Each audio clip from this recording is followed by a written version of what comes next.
worship of dual force is absolutely useless. It can remain with you for the time being, again it has to leave you. Misery can never be avoided because there is dual force. But if that force whom you worship is your real force, how it can be away from you? Therefore, worship is certified. Man should worship.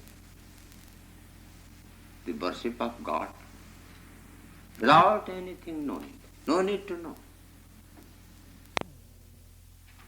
Text going on. One is the Vedanta without symbolism to understand life.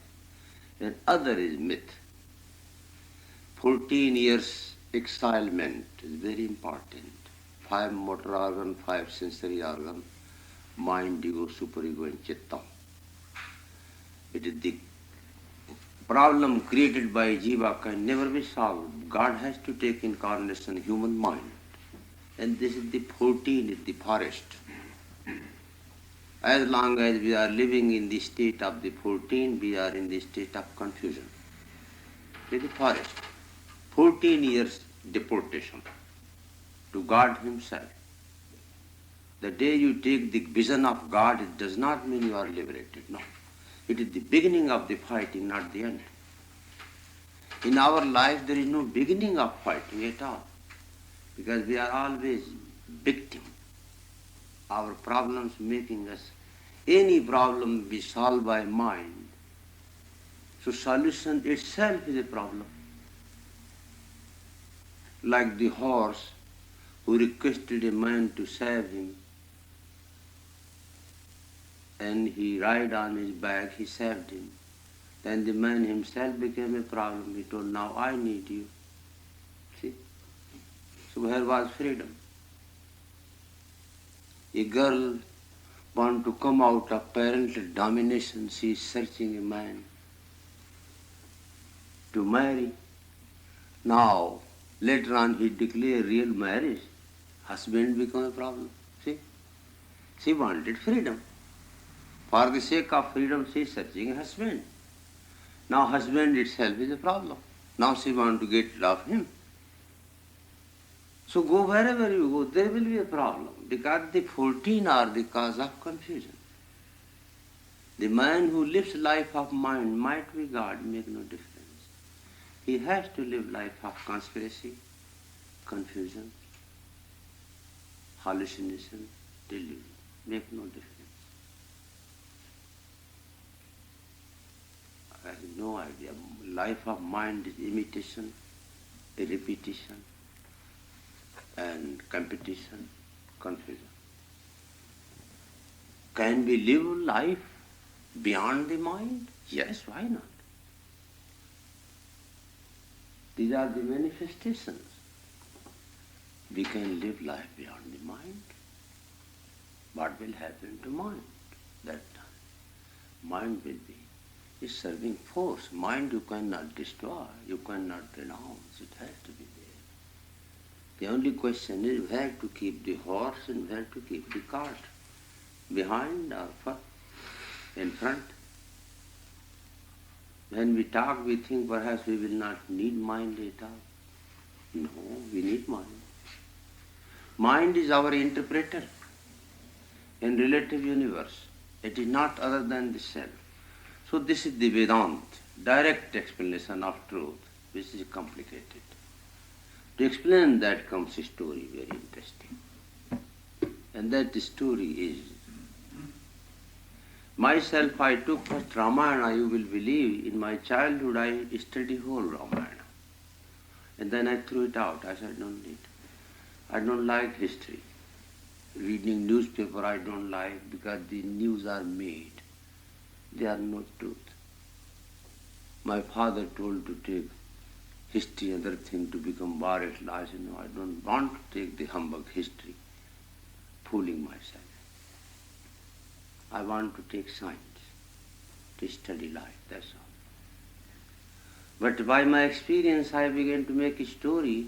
They were very similar to Ramayana. I began to love that. So I read later on, not like Ramayana, but my own story. Exactly fitting I love. No doubt they are modified They are, because the poet is very great, he is presenting life, where everybody has his room in those stories. Just like here, so big a space, everybody has his own place. No doubt nobody occupies the total space, but everybody has room for himself. Same way this Ramayana, you will find your room somewhere. And poet has to present that way. And the foot of elephant include everybody's foot. See the elephant foot, so big. Howsoever your foot is big, bigger, biggest, all can be included. So, now this is the body, but the body is the construction and composition of those 14 elements, which are the cause of confusion. The senses difference are, in senses can run in the present time alone. Our eye cannot see what happened yesterday. Neither this physical eye see what will happen tomorrow. Can it? They can see only present tense. But those four are sitting behind. They are very powerful. They move in three directions, past, present and future. Mind, ego, superego and chittam. They have very great power. They can visualize what happened yesterday, and they can visualize what will happen after 9 months. So they move in they are really beyond time. Mind, ego, superego and chittam. 5 motor organ, 5 sensory organ, 4, these make 14. And those 4 controls these other time. What are these 14? And they are confused with the seed of mother and father. Here mantra begins, you have. Mata pitru pratitir jiva jagato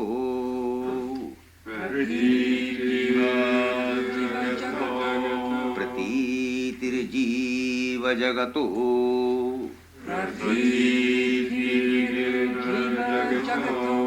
स्वप्नवद् भाति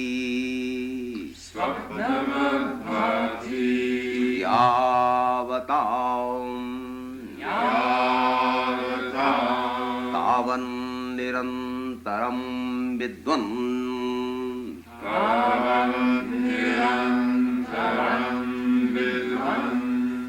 स्वाध्यासापनयं कुरु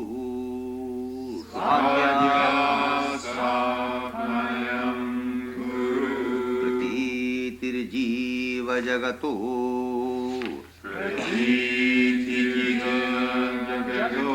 स्वप्नबद्भाति आवता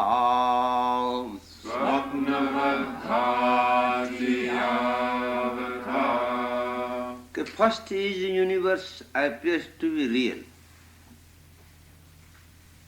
That is another trouble. Soul is omnipresent, but you want to experience your omnipresence, then why to have flight to the moon and Jupiter?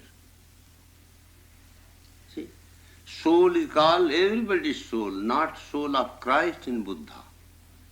There is a difference in Christ and Buddha and us, only physical alone.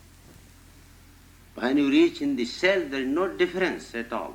Not only Christ, Buddha, there is no difference between you and God, because there is only one soul. The difference only can be created when there is dualism.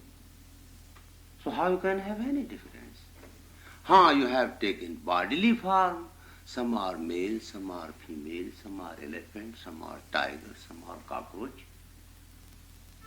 If you see the beauty of the nature, I can never forget that dream which happened in Chicago. It was most lovely. I don't want to come, but neither I want to have it. It happened all of a sudden, lasted 12 days, where I can see a tiny star or a cockroach has the same beauty what sun has. Because there is a oneness of energy moving, one flow. In that oneness where there is dualism. So how you can differentiate cockroach from the sun? It has power to become sun in next moment, and sun has power to become cockroach next moment without losing anything. A straw floating on the surface of the ocean, enjoying the same beauty. It wants to be straw, it wants to enjoy that way what's going on. But we suffer because we lose the contact. That is suffering only. Otherwise there is no. You become pigeon and fly, what they are. Enjoy what's going on there. And that is a very great love. Total universe, nothing is separated. And enjoy that oneness. You don't want to become you. That's too much danger. Why? It's one flow. The universe moving like a tree in this space, mighty. It does not know what to do. Because nothing is there except you. Take many form what you want, like a protoplasm, like a leech, it moves, it becomes many form, but it is there. Disappears, take another form. Because what it has to do? Just like a man sitting, nothing to do. Nowadays, rulers, king are removed from their throne, and at the same time they are not allowed to work in public. So they are sitting, what to do they don't know. Money is given, enough to eat, enough to walk.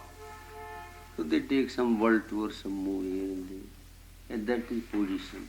What to do? There is one flow of energy.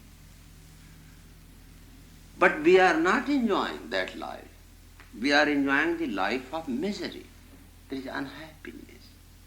What is the cause of this unhappiness? Those 14. First cause of unhappiness, universe appears to be real as it is. The universe is real, but it is not real as we feel. It is not real as we feel. It is real in different form. If I can see every part of body separate, it is not real. But if I can experience, although there is a division, separation, multiplication, but still there is a oneness, then there is a reality, enjoyment. Otherwise, story becomes like, I remember the case, a military hospital, Queen Mary. I asked a gentleman, sir, I want to see you. He started to watch me, as if I was wrong. I said, what happened? Okay, nothing happens, you did not give me notice. I said, I did not know I have to give you notice. He said, no, military hospital, sir, you have to give notice. I am going to see my girlfriend. I said, okay, I give you notice. Okay, no, not that way. Notice must be on the notice board, sir, not this way. I said, all right, I inform you tomorrow, 2:30 I will see you, and you will have notice also on the notice board. I put notice on notice board. He was there lying on the bed. So I went to ask Mr. So-and-so, how do you do? He did not answer. Again I asked Mr. So-and-so. No. I asked, is it not your name, sir? He told no. I said, this is the name written. He did, no, sir, I'm not that. I said, where is he? I don't know. I was confused. What happened? A mental institute to play with crazy or with baby. You don't know what baby is going to do next. You watch and surprisingly baby does. Show me crazy. Brought nurse. Nurse told, yes, he's the same man. I said, well, he tells he's not. Then we asked, what is the matter, sir? He told, well, you are a doctor, you should know all these things. 3 entities are coming in this body. The man whom you gave an appointment is not here. And this is a girl. And he was talking like a feminine and acting like a girl. He became absolutely girl. A 3 entity comes, my father comes, he will be at 5 o'clock, and up to 5 my girlfriend is here, and me is not here. So So you gave appointment such and such person, I'm sorry he is not here. Come out. What to do? That is the way our entities are changing. And how can be happiness? Our happiness also a hallucinatory, mental misery. We feel happy, but we are not happy inside, believe it. It disappears. So one feel real universe. There is second group who are gone by practice and they feel no, it is a dream. There are many people gone into very high experience. Some psychedelic or some other, some drug and some drink. They feel no, it is dream. Vedanta tells they both are danger. Dream or real, it makes no difference. It is. There is a real serpent, or you see something like serpent, the result is the same, sir. You see it is serpent. And another man see that, yes, it looks like serpent, may not be. Okay, it still may not be, but still there is a doubt. It is enough. So, pratiti jiva jagato, it is direct experience of the universe or it is a dream. Both are cause of trouble. You are not happy. A dream also will not make happy. Because even you understand a dream, it is a dream. Can you come out of that?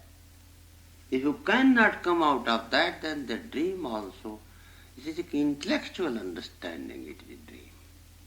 But you cannot come out. There are many times we dream and we feel that definitely it must be dream, it cannot be reality. But pain and suffering last. We know it is a dream. But can we end that dream? No. Happiness comes when that dream is ended. So, pratiti, reality or dream, they both are dangerous. It is not the path of absolute happiness. And as long as these two things are lasting, either it is universe real, other than the self in multiple form, or it is a dream but it looks like multiple form, okay, sir, both are dangerous, you continue your meditation. And stop and you both disappears. Neither dream nor multiplicity. Remaining one self, upholding total universe as one flow. Okay, that is the state in which fear disappears. As long as we do not experience that, so long our meditation should not have holiday. Holiday from everything, not from meditation. Heart can never take holiday. You take holiday from everything, never from meditation. Morning and evening, sit down. Because this world is going to become more and more complicated. Energy crisis we are facing for the last 3-4 years. And we were expecting one day it will come down. It is not going to come down. It is going to create another problem. If you are wise, you will see what will come. And what is coming slowly you begin to feel. Everything is rising up in cost. What will be? Result will be all of a sudden anywhere the worldwide war. And we all will be contributing our share to create that war and calamity. Because that is the only answer will come to drop down this energy crisis. That energy crisis is beginning inside, not outside. So we all are responsible for that. So when you meditate, you are cleaning the atmosphere. Your meditation is purifying the ether. And by that ether comes calmness. You should not understand that your meditation is selfishness only for you. No. The greatest contribution you can do to universe, meditate. And meditation directly purify ether, pollution. And the greatest pollution is the pollution of ether. It is greater than water pollution, greater than food. We curse scientists, they are polluting things, and we forget to curse ourselves, we also polluting. The greatest pollution is wrong thinking. Why to think against anybody? Why to be selfish? Why to have any ulterior motive? The moment I have ulterior motive, I am polluting the atmosphere. Why to move with swollen face, once your face is swollen and unhappy, you are depressing the whole atmosphere. That should be avoided. And that can never be avoided if we remain in this material life. So meditation.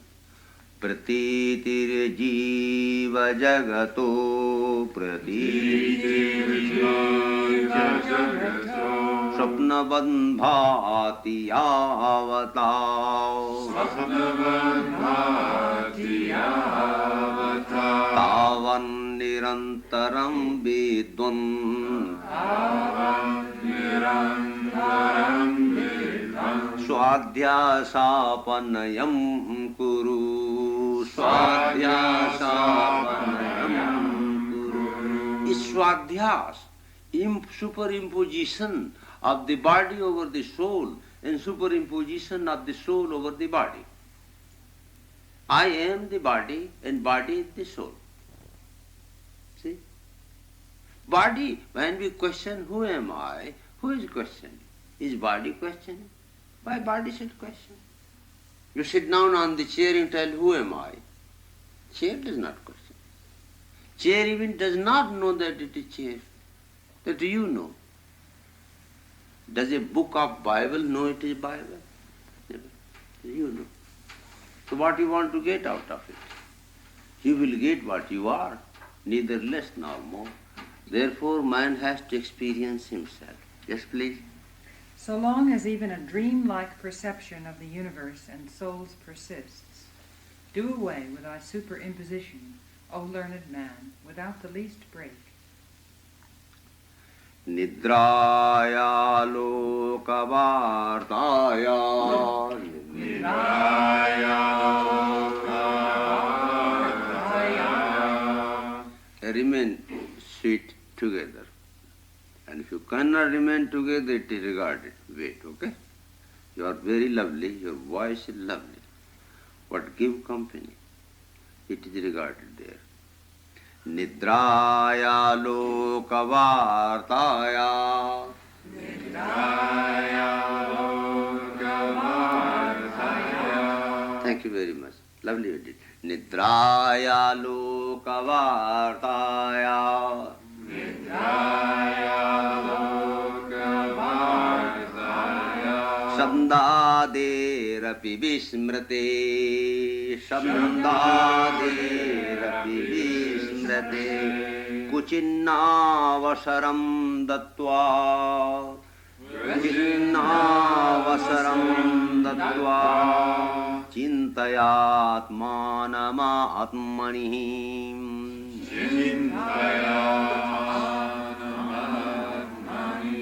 Nidraya lokavartaya. In every problem of your life, mantra is telling, do not solve. Every problem has three aspects. And all aspects must come together, physical, mental and spiritual. In dream you see fire is burning. You see somewhere fire burning, you go to a psychiatrist, psychologist, that I saw my house was burning in fire and I was inside. I was terrified, was going to be reduced into ashes. Anyhow I got chance, I came out. You are asking, sir, what does it mean?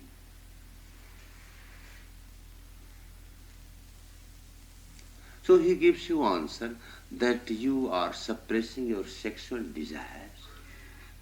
Therefore you have that fire. It is representative of sexual suppression. Okay, might be. But this is only one plain explanation. Every manifestation has three explanations. And three, then you make them combination of the three, which is more, that will overpower. Not only one. Just like voting. You have 10 papers.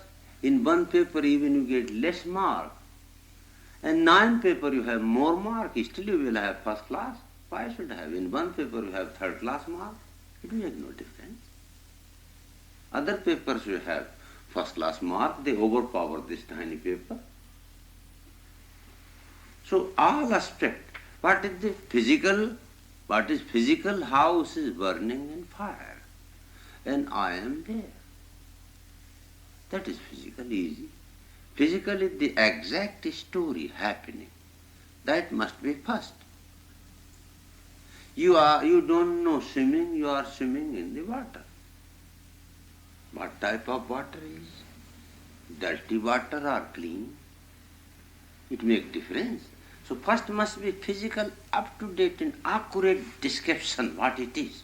Otherwise the psychological will be out. So physical description of a fact, then psychological comes. That if fire is there is something burning which is very important, some life, those 14 or house, they are burning into some sort of fire, that definitely. Why they are burning? There is a sexual adventure. Okay. Why there is sexual adventure? Why? What I want to have behind that? That psyche does not answer. That is not job of psyche. Psyche tells it is sexual, that's it. Then you go to spiritual. Spiritual is because I am searching myself. I am searching myself. I love things, I think it will complete me, make me blissful. That's the only purpose. Once we understand this, really the adventure sexual disappears, divine love remains there. So it is the spirit will knock down all problem, not the psyche. Sexual adventure does not give any answer. Why there is a sexual adventure? Why one want to love the other? Why we don't want to love everybody? There are many people we hate and disgusted. Go ahead if that is the way. No. There is a selection. There is a love. Can you have sexual adventure without love? Never. Then what is the meaning of love? Do means love of body, then we must continue to dig up the dead body and love them. Huh? We don't love body. Other body is available. We can make a dummy exactly like a woman, man. Just play. Babies have that, they are very happy. When babies are grown up, you give them a toy, that they like, more than mother. It is not love for external affair, but it is a love for soul inside. That searching unconsciously, although I don't know. Although I don't know, but my love is not for body, but a inner self, which can uplift me up to that level. Okay, when three comes together, interpretation is over. Now sexual adventure is over. You come to know that this was wrong completely. I'm not for that. I'm not for that. So, nidraya lokavartaya, where any activity of life, mantra gives advice that do not solve physically or psychologically, no, but spiritually. Even you fell down on the road, there was no doubt mistake. You fall. But why this mistake happened? You can tell I was looking somewhere else, okay. That is physical story. Why you were looking somewhere else? What was the idea? Because every accident is the result of looking somewhere else. You cannot have accident. So, lokavartaya nitraya, this whatever happening in our life, everything should be answered by the light of the self. What God wants. This happens and this is happening. What is the will of God behind that? If that we can pick it up, then all those who are creating even problems, they remain our friend still. Because they are part of that divine manifestation. And we love. There is something good is behind every punishment. Believe it. There is something tremendously good behind every calamity. And that we miss. When we miss that, then what we have? Suffering, this torture us. But if we can find out behind every might be greatest punishment, but there is something good which is greater than total punishment. That is guarantee. Nature has given guarantee that something is good behind every suffering if you can find it out. When we get that, we don't care for suffering. You know, Kalidas was married, his wife did not like him. The princess. He was very primitive man. How by conspiracy somebody married princess with him. She decided to live without such a husband. And she told, will you come open the window, upper house, and she kicked him down. Get out! I don't need such a husband, I will live without husband. And he fall on a stone and he cried, mother. Like Edgar Cayce, he was world enlightened figure right away. Oh, Vedanta Bullshit. He said, what this girl was, she must be very great. And he went and talked in her language, Sanskrit. She was surprised, who is she? But no doubt he did not go right away. 14, many years he studied to verify that what he got knowledge, it is true or false. He went to see a guru. Guru told, no, it is true knowledge you got. And then he went one day, knocked the door, and Kalidas spoke, Anavratam kapatam dehi priye. Darling, will you open the door? And she told, Astikasya dvakvishesha. I understand somebody is today to talk with me. I am hungry to talk with learned scholarly language. Today is somebody. And she could not recognize him. She talked and she loved him very much. And she asked her, who you are? She told, it is the person whom you kicked out. And I came to thank you. That was the greatest blessing you gave me. And I am expecting if you kick me once more, I think I will be changed into God. They lived together happily after that. This is, the happening happened and result was world enlightenment. Kalidas. Just like Edgar Cayce. He began to bless that kick. He never took wrongly. He came back just to thank her that you are my another guru. Because if you had not kicked me, I would have not got that knowledge. How did you know? Kalidas thought she did intentionally to enlighten me. She took that way. And happening gave him entirely different meaning.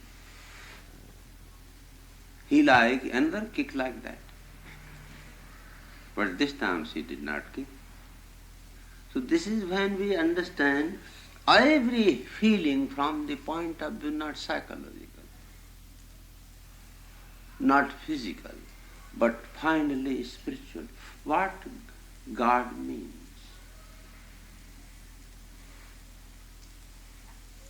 That is a great thing. All people from all over the world came here. America did not exist 600 years before. There was no United States. Here were living Indians.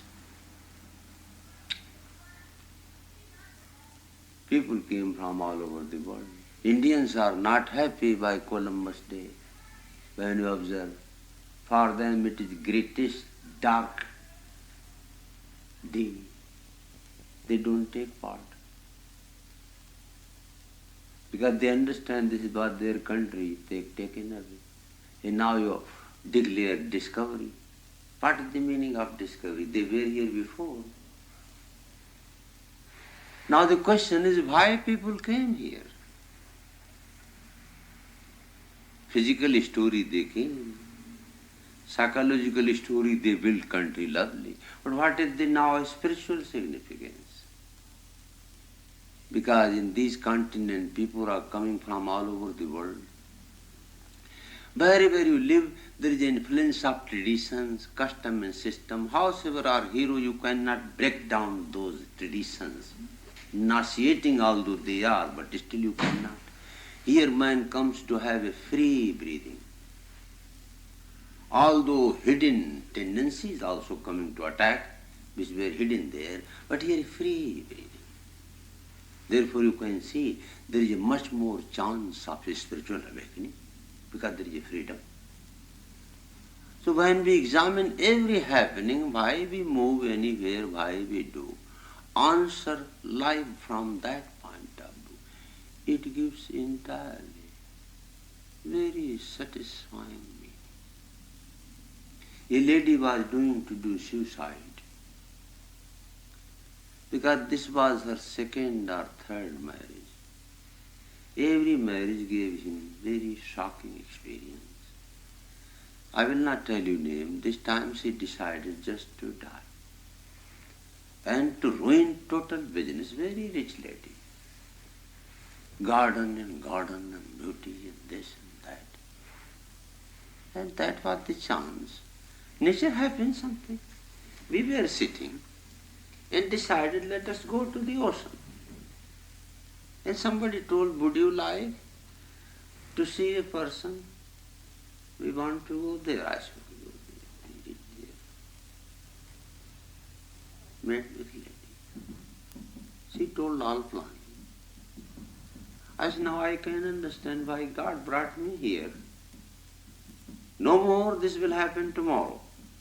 She told, sir, how do you know? I said, I know. Definitely. There are other ways of life to live. Why you should do suicide? Is this the only way? Why not let us open another way of life, another avenue? She asked, what avenue can be? We discussed. You will be surprised to know she came back into business, appointed again business new. She has many business centers running, and took her park and garden dedicated, opened the East-West Healing Center. Lovely. Very happy. This is once we realize there are other way of life, higher and better. Why it is happening? From a spiritual point of view, it changes life completely. So lokavartaya nidraya sabdaderapi vismrti. Whatever happening, translate every happening. Don't be angry with anybody. Only like a game of chess. Nature is misusing. It is the nature which is working. Nobody is killed by bullet. Don't curse bullet. It was the energy shooted through bullet. Bullet cannot kill anybody. You take bullet and put here, it will not kill. There should be energy, force. So it is the divine energy using everybody like a bullet and disappear. Can you find it out?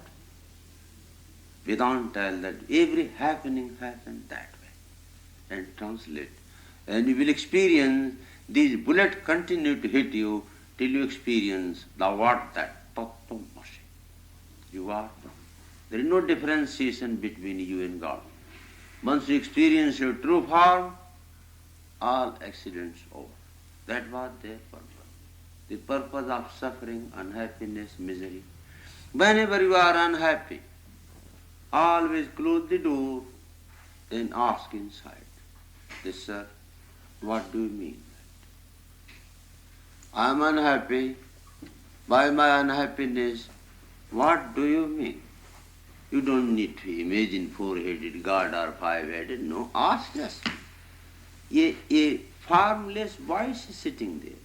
What do you mean that? I cannot tolerate. I am a stupid idiot. I know only my suffering. But behind this suffering, what do you want to give me, please? Then wait. You will get answer. You will get correct answer. Do not run to anybody. Greatest psychiatrist is sitting in you. That is God Himself. He will tell you different answer. And He knows and you can talk to him wisely. You can never talk everything to anybody except him. Talk everything, this is going on, sir, what do you want to give? So what it is? Kuchinnavasaram dattva. Do not give any way to anything. Atmanam atmani chinta. Just feel that God, I cannot tolerate it too much. But please let me know. What do you mean? Right away comes answer, this I mean. I take all my happening, I ask, what do you mean, God? He tells detachment. Get out. Get out. You are attached too much.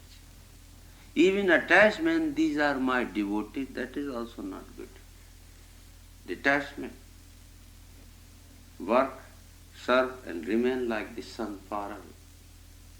The sun is serving everybody's life. It does not want to touch anybody. That I want. I say, okay, I like that. Happy. Sun does not stop his services, but keep away. Keep away. You keep away, now anybody comes, see what will happen. Either it will be changed into Godhood or it will be reduced into ashes. I like this, very funny. That is the only answer. Keep the light hands off. See and keep off. And enjoyment of life. Chinta atmanam atmani. Feel in every happening the operation of that spirit. Okay? Without giving the slightest chance to oblivion on account of sleep, concern in secular matters, or the sense objects, reflect on the self in thy mind. Mata Pitru Mata Pitru Malodbhutam Malodbhutam Malamansamayam Vapu Malamansamayam Vapu Tektva Chandalavaduram Chandalavaduram Brahmi Bhuya Brahmi Bhuya Kriti Bhava Kriti Bhava Mata Pitrur Malodbhutam Mata Pitrur Malodbhutam Malamansamayam Vapu Malamansamayam Vapu Tektva Chandalavaduram Chandalavaduram Brahmi Bhuya Kriti Bhavam Brahmi Bhuya Kriti Bhava. This body, how to carry on this body? But this is Mata Pitrur Malodbhutam. It is the product of two seeds, one from father, one from mother. This way body comes. And it is full of mal, garbage. It is Malamansamayam. It is the garbage basket, just like Western world. Here they put garbage in very nice plastic bag, looks very beautiful. Out. Very beautiful. That way this garbage collected and covered with plastic skin looks beautiful. Chandalavaduram, like you throw away, untouchable, don't want to touch, keep it away. It is untouchable. You make it touchable. By your presence this body is pure. The day you leave it, body you cannot tolerate.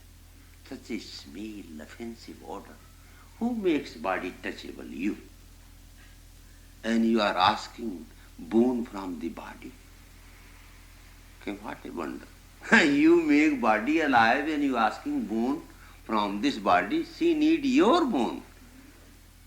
This body is a garbage basket. You keep it beautiful. And now you are searching boon from it.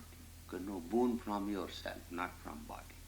It is the garbage can, designed very beautifully by plastic bag. It has Brahmi bhuye kritiva. See your form, you are born without a second, omnipresent and omniscient and omnipotent light. That way you think and feel. Okay? Shunning from a safe distance the body which has come from impurities of the parents, and itself consists of flesh and impurities, as one does an outcast, be thou Brahm, and realize the consummation of thy life. It does not mean you should not purify your body, you should not have bath, you should not love it. No, don't expect any boon from it, that's all. Don't expect that it will liberate you. It will always give you trouble. The blessings will come from you, not from this body. Gata kasham mahakashi. Akasham mahakashe Ivatmanam paratmani. Ivatmanam paratmani Vilapya khanda bhavinam. Vilapya khanda Vilapya khanda bhavinam. Vilapya khanda bhavena Tushnim bhava sada muni.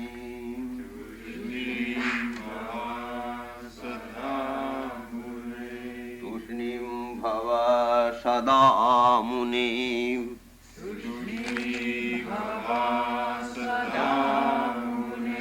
Ghatakasham mahakashe. Akasham mahakashe Ivatmanam paratmani. Ivatmanam paratmani Vilapya khanda bhavinam. Vilapya khanda bhavena Tushnim bhava sada muni. Tushnim bhava sada muni. Ghatakas, the space within the jar. This space, this makes different sound. Outside space does not make sound. The space within the instrument makes very beautiful sound. But when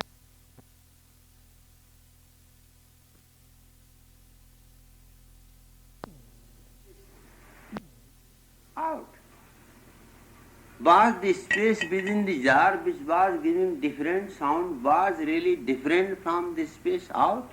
Not at all. It was the same, but was giving different sound. The space here you when play, it gives different sound. There also is space. If no space, there will be no sound. And it looks different, the space within the instrument, within the jar. See, doctors do percussion, they call. And by percussion, what is the space? Solid organ, semi-solid, hollow. They know. See the different sound. And you put here, different sound. Every sound different because of this space. But when this jar is broken, this space is in the jar, return back into the space outside. But the question is, was this space really different? In the same way, the Jivatman seems to be different from God. But was it different? No. Then when Jivatma is not, then what will happen to life? It will be changed automatically into what it was. It was from the very beginning God. That will happen. So man will never be happy until he reaches to the final state what he is. What he is a God himself. For Shankaracharya there is no figurative statement, it is a fact. Vilape, dissolving this space here completely, akhanda bhavena, without breaking. O Mune, sada tushnim bhav, practice to be silent. Don't imagine. Don't imagine by mind what God is. Don't give your mind chance. The mind has created artificial God, his own.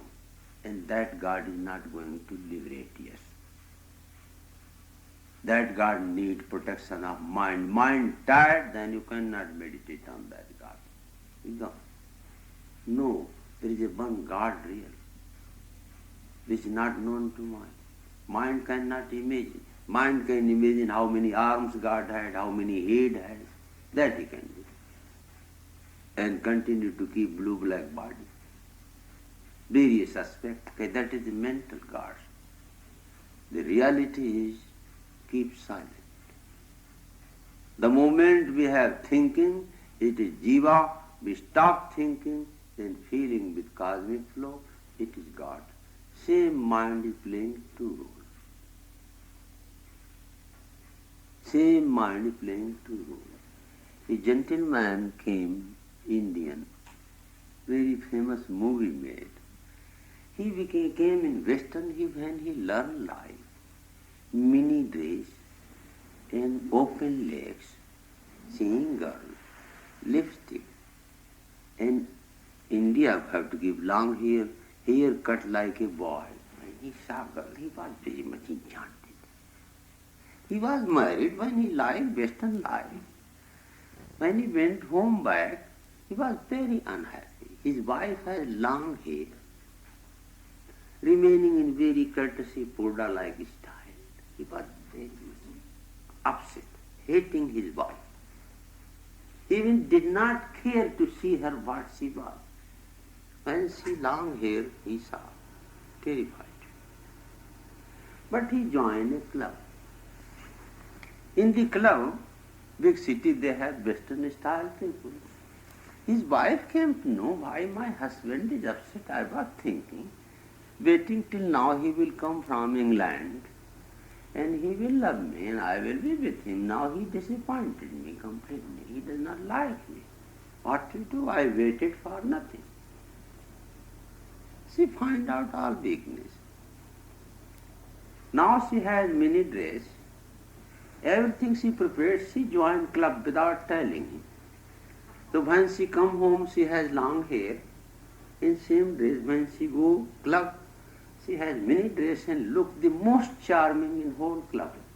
Her husband comes to shake hands, she tells, sorry, this time I'm very busy, come next time. She does not talk to him. Other friend comes and sit.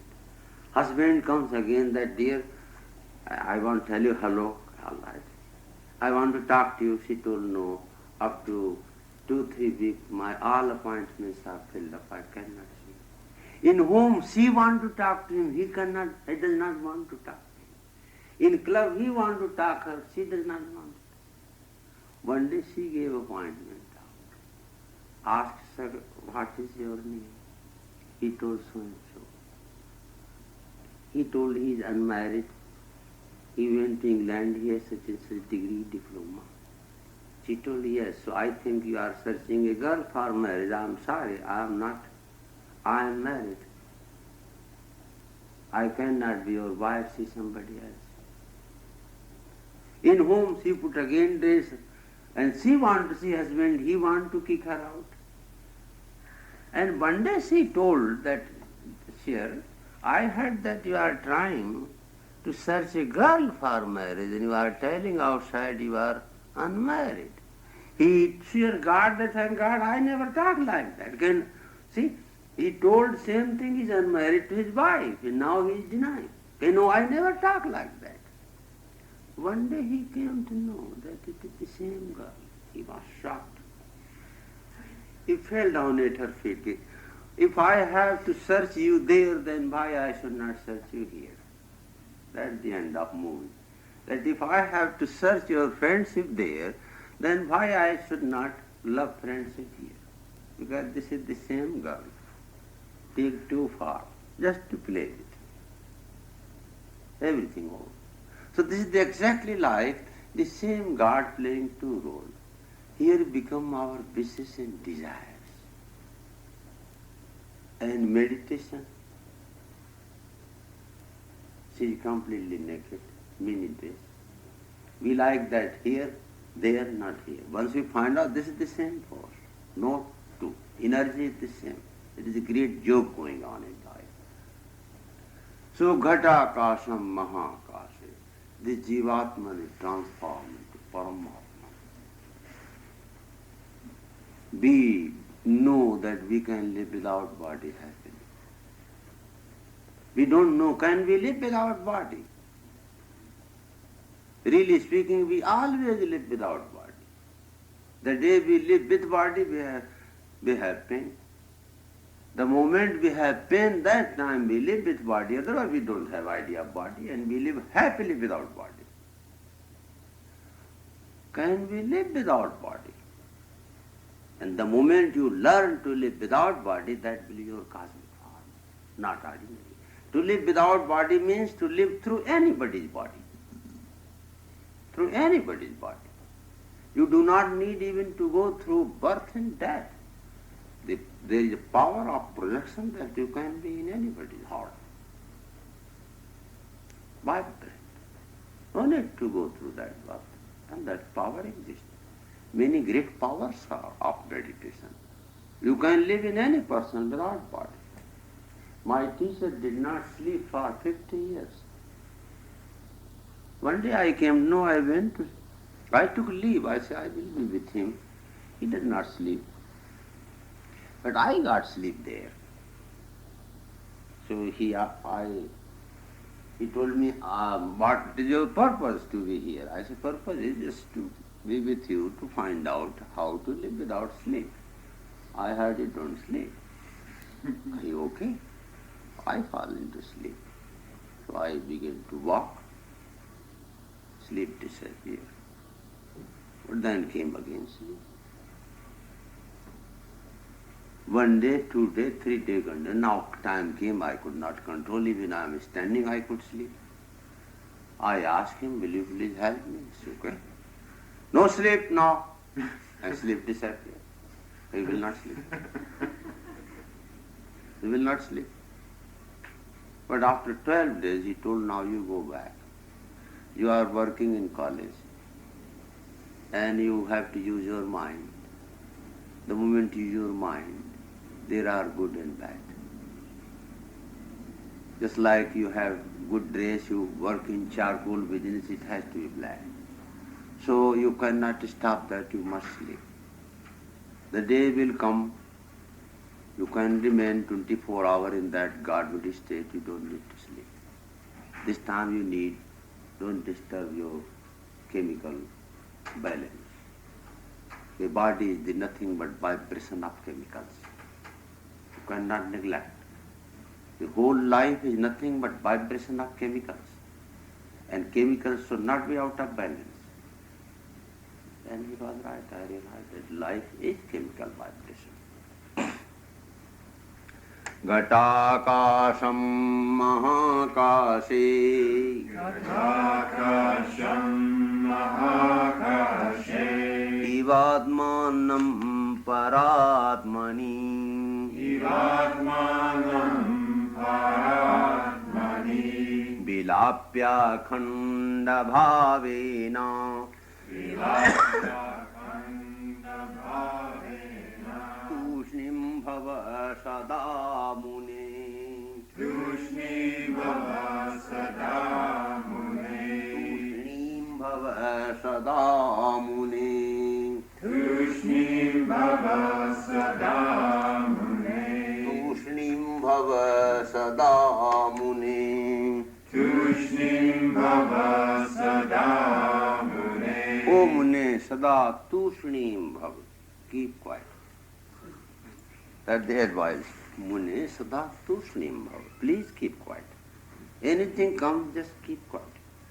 And feel inside rather than complaining. Anything you don't like, keep quiet. Then feel what does it mean. By telling outside, it will not help you at all. Because answer is not out, it is in. Okay? Merging the finite soul and the supreme self, like the space enclosed by a jar in the infinite space. By means of meditation on their identity, always keep quiet, O sage. Okay. Now the same story you will listen with very different terminology and you will enjoy.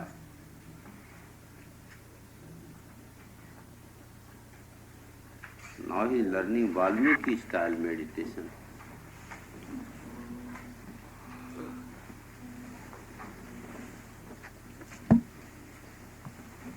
Name of chapter is Viradha.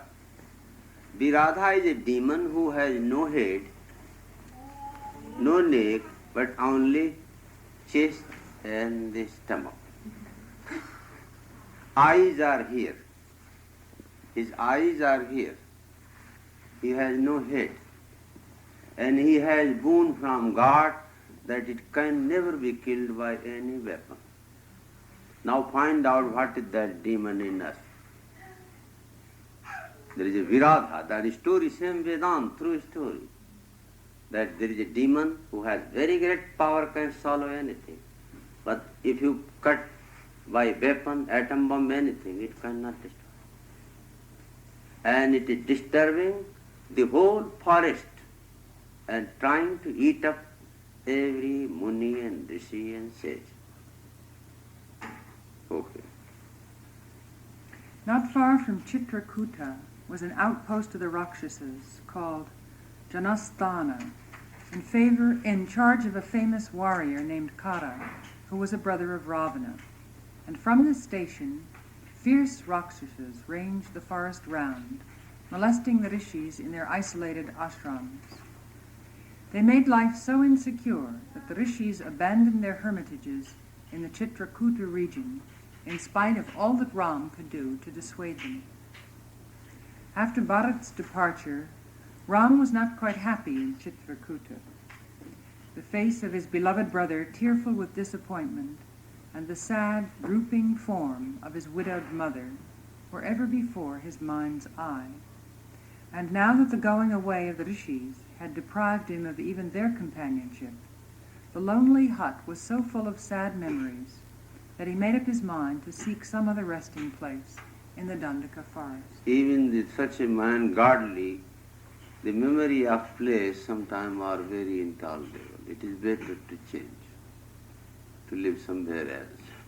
Because same thing they remind all the time. And God in man form also could not tolerate that. He left the place.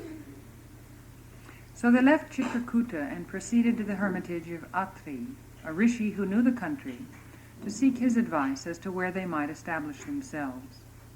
They were most affectionately received, and Sita won the heart of Atri's wife, the saintly Anasuya, who delighted at finding in her a perfect embodiment of wifely virtues, blessed her, and presented her with beautiful garments and auspicious cosmetics that set out the charms of lovely young wives. Anasuya was the embodiment of pure womanhood, and her gifts added beauty and inner strength to Sita. She received the gifts and said, "My lord the prince loves me with the love of a mother and a father. I am indeed blessed." Then they made inquiries concerning the way and resumed their journey. Walking through the great Dandaka forest, Ram, Sita, and Lakshman reached a spot where many rishis lived. Even as they approached the place, they saw the sacrificial materials, bark, garments, and deer skins spread out to dry, and they knew it was a colony of holy men. The place was beautiful to look at. Birds and animals moved about with a freedom from fear, born of affectionate familiarity with their human neighbors. Ripe fruits hung from the trees. The beautiful sound of Vedic chanting was heard. As they came near, they saw the radiant faces of the rishis. They welcomed Ram. "O king, you are our protector," they said. "Whether we are in the town or in the forest, you are our king." And they gave the newcomers all they needed and a place in which to rest. The following morning the three took leave of the rishis and re-entered the forest, which was now denser than before, and there were tigers and other wild animals. They proceeded slowly and cautiously. Suddenly, a gigantic form, distorted like a broken fragment of a hill, rushed at them, making a blood-curdling noise. It was a man-eating Rakshasa, and his roar was like thunder. He was unutterably ugly, and the tiger skin he wore was covered with blood, and gobbets of flesh of the slaughtered beast were sticking to it still. The corpses of 3 lions and the head of an elephant recently slain were impaled and strung in a row on the great spear which he shook menacingly at them. The Rakshasa lifted his weapon, roared horribly, and springing forward, lifted Sita, and as he held her, shouted at the princes, "Who are you, little fellows? How dare you enter this forest? You look young, but wear matted locks and bark garments. You have disguised yourselves as ascetics, yet you carry bows and arrows and go about with this woman at your side. Whom are you trying to cheat? Are you not ashamed of yourselves? You are besmirching the good name of the rishis by your conduct, you hypocrites. Know that I am Viradha himself. The flesh of rishis is my daily food. I shall have this lovely damsel for my wife. Do you understand? I shall now drink your blood, you villains." Held in his grasp, Sita trembled with fear. Ram lost his usual self-control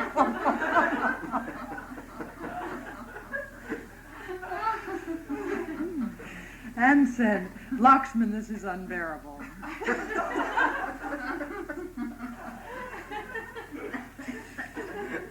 Kaikeyi must have known all this when she sent us to the forest. Ram was bewildered and did not know how to meet the Rakshasa. But Lakshman, hissing like an angry snake, said, "Ram, you are strong like Indra, and with me by your side, you should not talk dejectedly. Look at what my bow and arrow can do. The earth will presently drink this monster's blood. My wrath, which was denied outlet at Ayodhya, I shall now direct on this monster, and shatter him as Indra did the winged mountains of yore. I shall attack this creature and slay him." Viradha roared again, "Who are you? Tell me at once." Rama's mind was now cleared. His face glowed with courage, and calmly he said, "We are princes of the Ikshvaku race. We have come to live in the forest. May we know who you are?"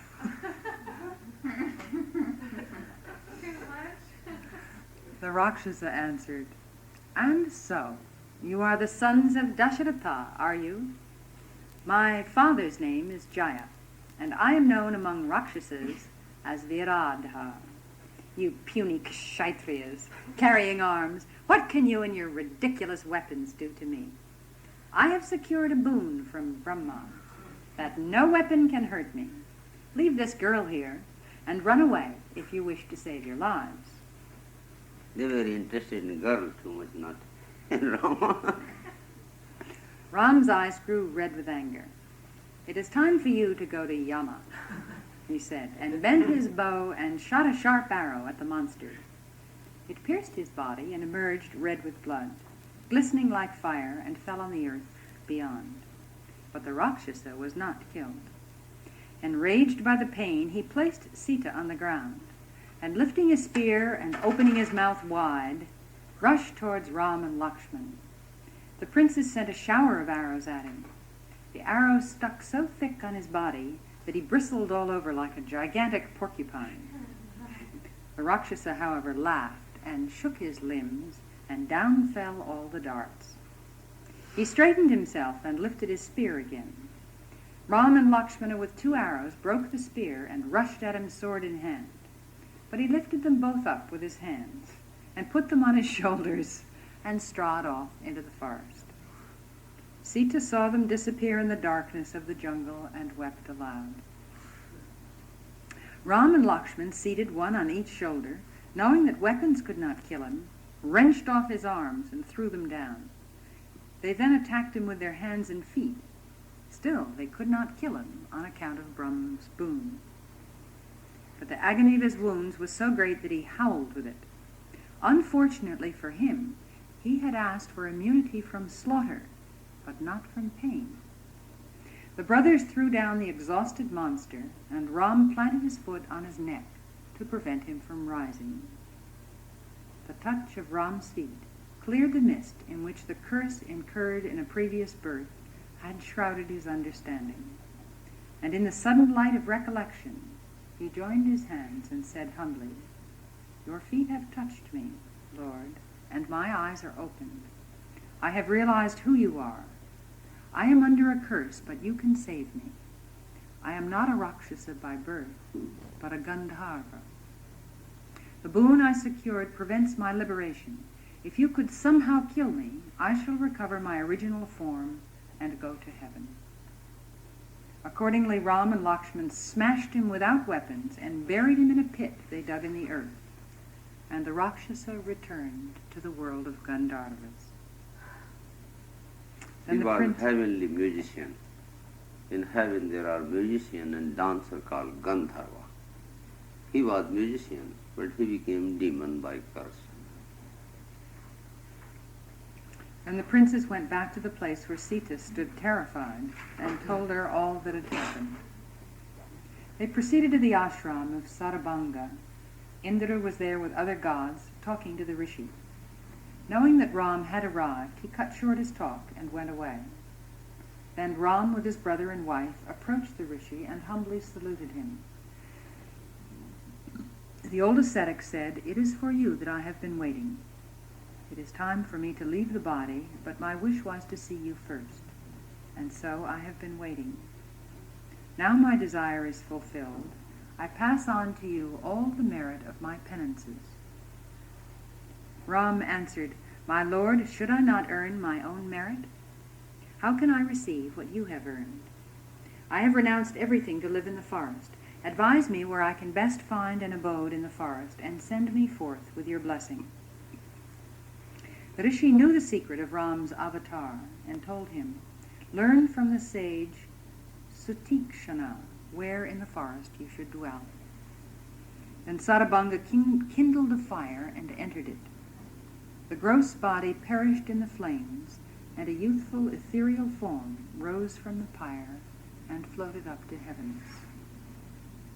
When the rishis of the forest heard the news of Viradha's death, they came to Ram and surrounded him.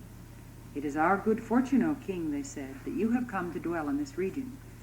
Hereafter we shall perform our penance untroubled by Rakshasas. Look at those bones scattered all around. They are the remains of ascetics killed and eaten by the Rakshasas. The rishis on the banks of Pampa and Mandakini live in constant fear of their lives from these man-eating monsters. The king's duty, from which he may not fail without sin, is to protect his subjects. Just as householders pay taxes, a share of the merit of our penances goes to the king's benefit. You are radiant like Indra, king of the gods. Protect us from this persecution of the Rakshasas. You are our only refuge." Ram answered, "I am bound, O great ones, to obey your command. I gave up kingship and came to the forest in obedience to my father's wish. If in discharging my duty as a son I can also serve you and do some good, I shall count myself twice blessed. I shall stay in the forest and destroy the Rakshasas and free you from trouble. Shed your fear." Ram's promise of help gave relief and joy to the rishis. Ram, Lakshman, and Sita then... Seems like dinosaur, this demon and Rakshas family disappeared completely from earth. But human eater were found up to now. Cannibals. Cannibals. But like those demons and Rakshasa, really we don't, like dinosaurs disappear completely. Those wicked form and things seem something very mysterious. They're transferred to the psychic realm.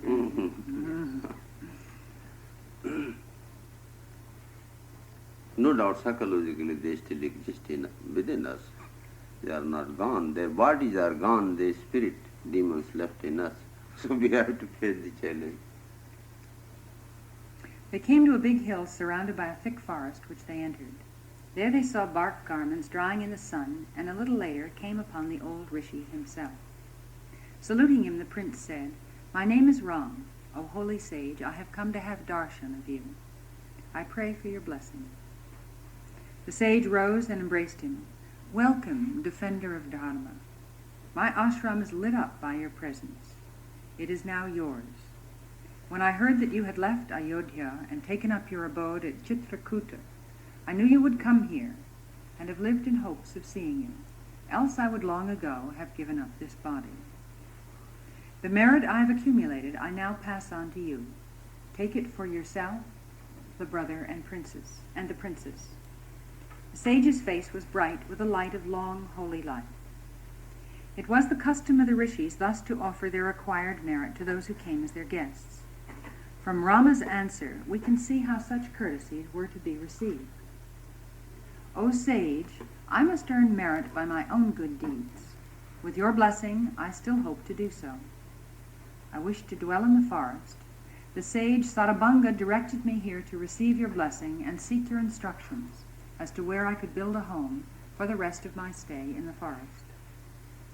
The rishi's face was bright with joy, and he said meaningfully, "You may live in this ashram. There are many rishis living round about. The forest is full of fruit and roots.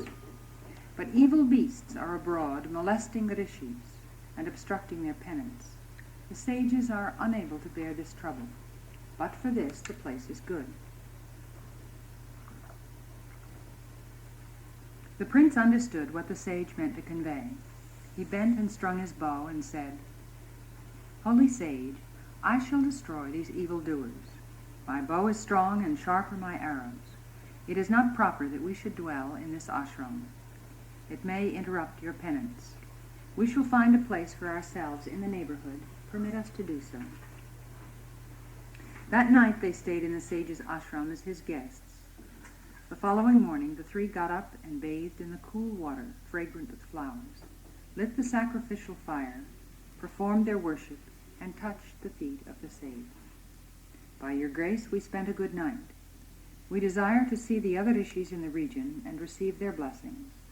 It is good to set out before the sun grows hot. Pray, give us leave to go." The sage embraced the princes and blessed them, saying, "Visit the good rishis in the Dandaka forest. They have all gone through great austerities and obtained divine powers. The forest is indeed beautiful with deer and birds and lotus-filled tanks, and the hills with cascades and peacocks. Lakshman, go now with your brother and with Sita. Come to this ashram whenever you feel like it." The three walked round the sage according to custom and took leave of him. Sita handed to them their swords, bows, and quivers, and the princes set out, more radiant than ever before, because of the great sage's blessings. Okay, one more. 10 years pass. Now begins the Aranya Kanda. The poet begins with an episode that prepares us for the misfortunes of Sita. A new responsibility has been cast on the prince. He is to destroy Rakshasas who molest the rishis in the Dandaka forest. A fear arose in Sita's heart, like a shadow cast by events to come. "Why should you and Lakshman, who are properly to be merely ascetics in the forest," asked Sita of her beloved husband, "take on yourselves this task of protection? You have come here to fulfill a promise of the late king. The duty of protecting the rishis belongs to the ruler who is actually reigning. It is not for you, engaged in penance, to protect rishis.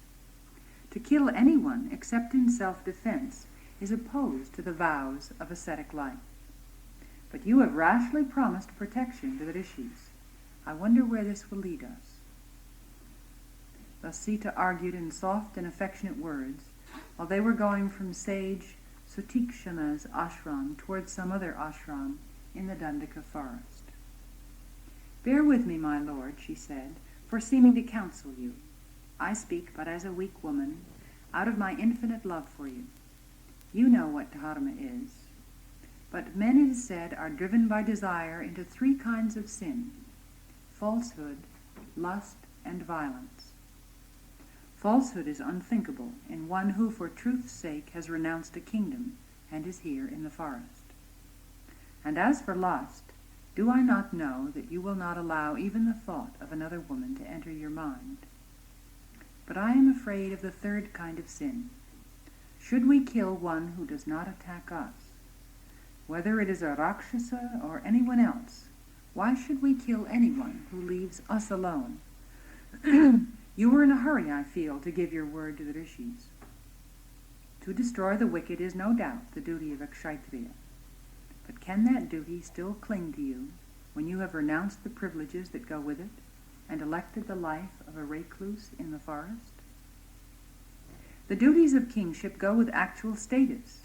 Dressed in garments of bark and with hair matted, you are now an ascetic, pure and simple. Of course you know best. I am only asking you to think well before undertaking anything. Ram's love and admiration of Sita rose all the more for her misgivings. Indeed, my love, he said, you speak like a true daughter of Janaka.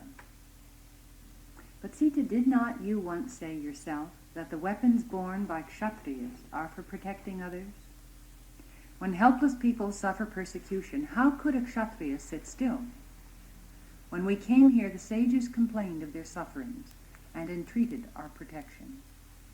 They could not endure the cruelties of the Rakshasas, who looked on them as so much meat, and made shambles of the hermitages. Did they not show us a great heap of bones to show what had been done? You are the king's son, they said. Our troubles will now end as darkness before the rising sun. You are our only refuge. Could we princes hear their piteous appeal and refrain from helping them? Every kshatriya, everyone has to do his duty, not the king alone. You are, of course, solicitous for my safety. Even granting that what you say is right, I have given my word and I cannot go back. They said, you are our refuge, and I have given my word to protect them. A pledge thus given cannot be withdrawn. What I have spoken cannot now be unsaid. You and I must tread together the path of Dharma. How can we differ? Talking thus, they went along the forest path. This conversation occurs in the poem like the cloud that precedes the storm. It is the artistic creation of a changing atmosphere and not a random casting up of facile verses. For 10 years, Ram, Lakshman, and Sita lived quietly among the rishis. In the great Dandaka forest, there were a number of ashrams where the rishis lived, practicing their austerities and living their lives of abnegation. The princes spent a month in one ashram, 3 months in a second, and perhaps a year in a third as welcome and happy visitors. The forest was indescribably beautiful, with deer and bison, boars and elephants, the birds, the trees, the creepers, the blue water lilies, all live again in the beauty of Valmiki's poetry. Ram was very happy those 10 years, the joy of association with great and holy men being added to his joy in the quiet companionship of Lakshman and Sita. These 10 years are disposed of in a small chapter. Time happily spent seems short and needs no length in recording. When, after 10 years had thus passed, the end of their forest life was approaching, Ram wished to have darshan of the sage, Agastya, who lived in the south. This sage was, like Vishvamitra, famous through the 3 worlds. It used to be said that if all the wisdom and spiritual merit between the Himalayas and the Vindhyas were put on one scale, and Agastya sat on the other, the southern scale would go down by his weight. There is also the story of Agastya's service during the wedding of Shiva and Parvati. All the rishis had gone to Mount Kailas for the great event. Agastya alone, staying in the south, maintained the balance of the earth. Fantastic story. This name comes in a Christian myth also, August, disciple of Christ. Once the Vindhya mountain steadily grew toward the heavens and threatened to obstruct the sun's passage between the northern and southern hemispheres. The gods grew frightened and approached Agastya for help. The sage stood before the mountain, which bent low in reverence before him. Then he blessed it, saying, "May you ever remain thus." And so the mountain stretches low and long, even now. So goes the story. Two Rakshasas, Vatapi and Ilvala, gave much trouble to the rishis. The former had obtained a boon that no matter into how many pieces his body was cut up, they would all reunite, and his body would be whole and strong as before.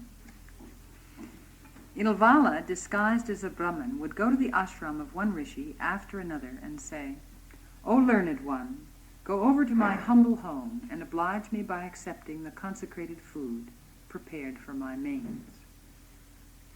On no account, according to ancient rule, could one refuse such an invitation. The rishis therefore had to accept the invitation. To them, Ilvala served as food his brother Vatapi, cut up and cooked lusciously. And after the unsuspecting guests had eaten the meat, the host would, according to custom, ask the guests, "Are you satisfied?"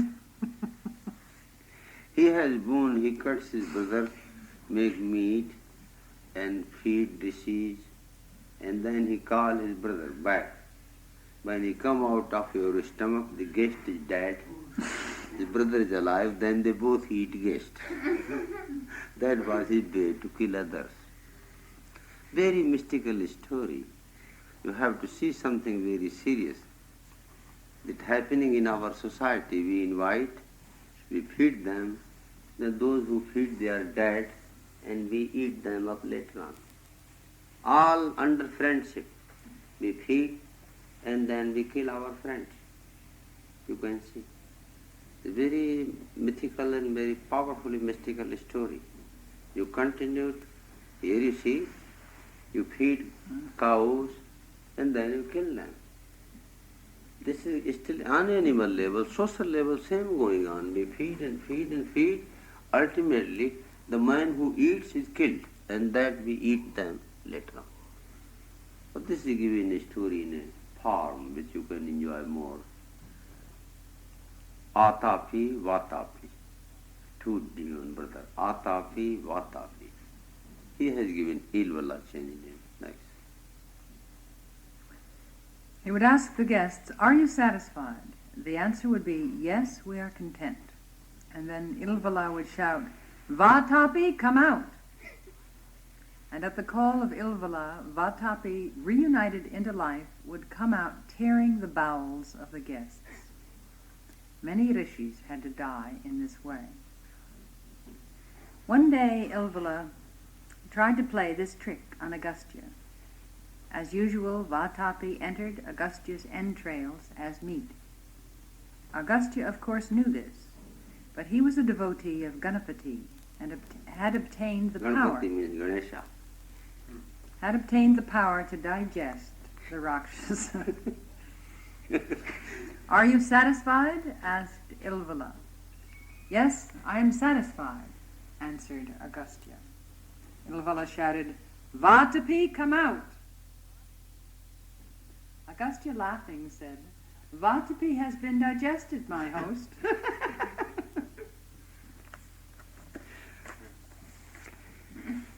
This imagination puts all Westerners to shame completely. That's right. "What?" cried Ilvala. "Have you killed my brother?" And he rushed against Agastya. The sage opened his eyes in indignation, and the Rakshasa was reduced to ashes. No Rakshasas would thereafter come near Agastya, and he protected the other sages also. Ram first went to the ashram of Agastya's younger brother and obtained his blessings before visiting Agastya himself. Proceeding south and approaching Agastya's place, Ram noticed the brightness of the whole region, the birds and animals playing about without fear, and Brahmins gathering flowers for worship. He told Lakshman to go in advance and announce him to the sage. Lakshman met one of the disciples of the sage and sent word through him. Ramachandra, son of Dasharatha, has come with his brother and his wife to seek the great sage's blessings. Agastya warmly welcomed the princes. He said, I heard of your having to come to dwell in Chitrakuta, and I was looking forward to your visit. The end of your exile is approaching. Stay here during what remains of it in peace. This place is free from the fear of Rakshasas. Ram answered, I am happy to receive your blessing, and I thank you for your gracious welcome. But I have promised protection to the rishis in Dandaka, and now that I have received your blessings, I must return to that forest. And Agastya answered, what you say is right. Then the sage gave to Ram the bow made by Vishvakarma for Vishnu, and an inexhaustible quiver, as well as a sword. He blessed him, saying, Rama, destroy the Rakshasas with these weapons, which of yore Vishnu gave to me. Agastya advised the prince to spend the rest of his exile at Panchavati. Panchavati comes near Bombay, Nasik. A lovely place, beautiful. May God bless you, O prince, said Agastya. Take good care of Sita, who for love of you cheerfully submits to hardships to which she was not born or accustomed. Women are by nature fond of comfort and averse to hardship, but no such weakness is found in Sita. She is like Arundhati. Wherever you are, Ramachandra, with Lakshman and Sita by your side, the place will be filled with beauty. But Panchavati is itself a beautiful spot, and Sita would love to live This there. is called Panchavati, body. Panch. 1, 2, 3, 4, 5. Jivatman lives in Panchavati. Sita will love to live there, secure in the protection of you both. Fruit and roots are there in abundance. Stay there on the bank of the Godavari. Godavari. The period of your exile is coming to an end. You will soon fulfill Father's plighted word. Like Yayati, Dasharatha is served by his eldest son. That's it. Okay.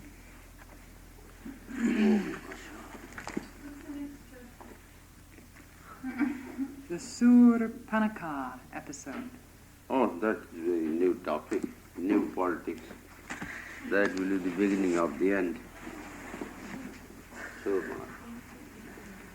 she was the greatest politician, the sister of 10-headed demon. She wanted to marry Rama. She had good taste. Oh, she has very good taste.